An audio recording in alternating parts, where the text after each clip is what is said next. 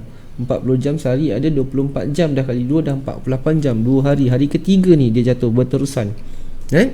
So bila dalam keadaan yang begini, kita tahu bahawa indeks yang SP500 ataupun stok yang sedang meningkat sebegini, dia akan memberi kesan kepada emas yang dalam rangsangan kejatuhan. Nampak emas jatuh, dia bacaannya sama kan? Hampir sama. Dia hampir sama. Okey. So kita tengok pada daily, salah counter. Untuk daily dia begini. Okey. Untuk bacaan daily dia, kita tahu bahawa memang kejatuhannya sangat dalam, sangat jatuh. Okey. Adakah ia sampai? Kita terbalikkan bacaan pengiraan kita ini.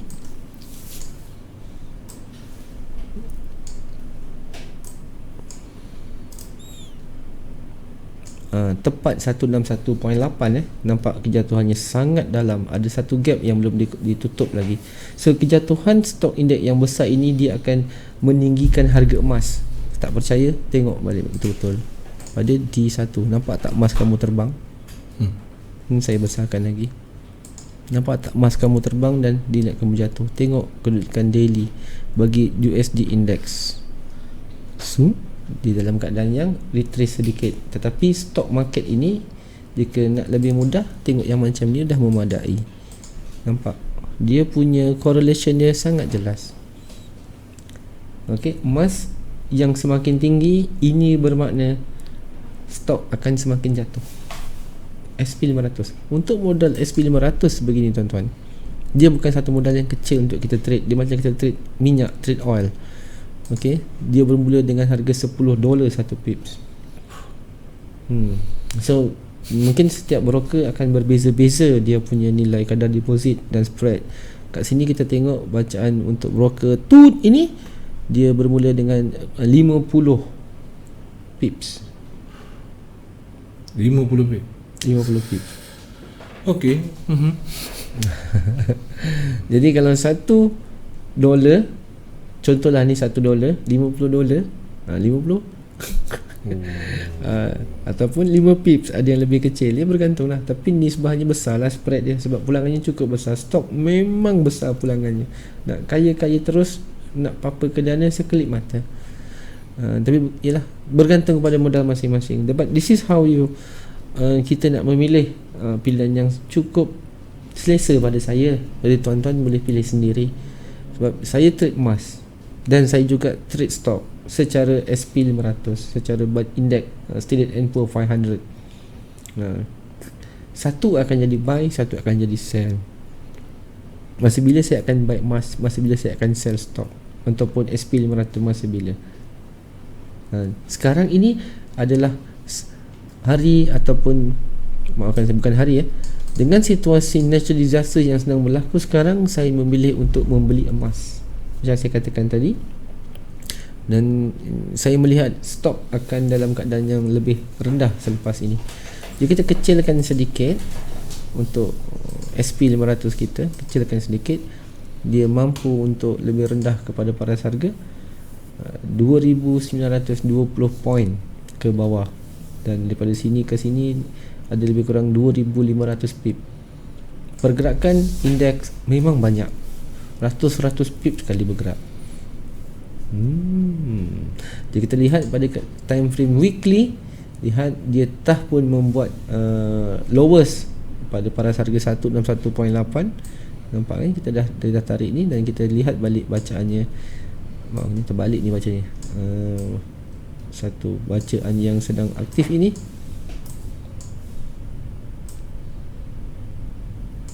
yes, inilah support dia, 50.01, support yang agak kuat. Dan di saat ini yang masih bertahan ni, ini dipanggil sebagai shooting star yang sedang berlaku, satu petanda signal awal di mana kenaikan akan berlaku secara berperingkat. Dan di sini berlaku pula situasi bearish grasping yang kuat. Ini yang sama banyak ini dipanggil sebagai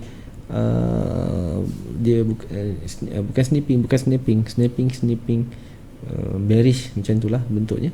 Petanda awal signal, 3 suku daripada bentuk body dah pun langsai, maknanya 50% tewas, dan seterusnya bearish terus terbentuk dan dia sedang aktif.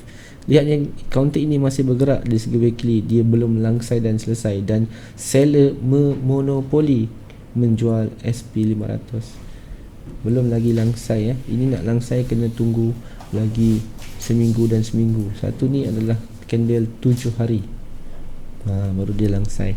Okey, kalau saya satu perkara, dan emas inilah yang mana saya nak nampakkan supaya sedikit sebanyak dapat membantu kita dengan lebih mudah. Okey, setakat tuan-tuan 11.34, lajak 4 minit. Pelanjir saya dah marah kerana terpaksa berhutang dengan pihak produksi, lebih pada $14,000 untuk 1 minit. Terhad ni. Jadi mudah-mudahan di hari dan waktu yang sama kita boleh bersambung kembali untuk melihat kesesuaian pasaran semasa. Dan kerana sesungguhnya setiap anda bersama kami, insya-Allah kami teguh di sisi anda. Boleh kita jumpa sebentar. Okey, baik tuan-tuan dan puan-puan, itu dia untuk episod yang 119 selesai. Semoga dapat manfaat kepada anda semua. Esok kita akan bersama dengan DJ Blento, kita ada Hasnul in the house dan juga borak bersama Blento. Okey, jumpa lagi pada minggu depan bersama dengan saya. Esok jangan lupa janji temu dengan Blento. Kita jumpa lagi. Assalamualaikum, bye bye.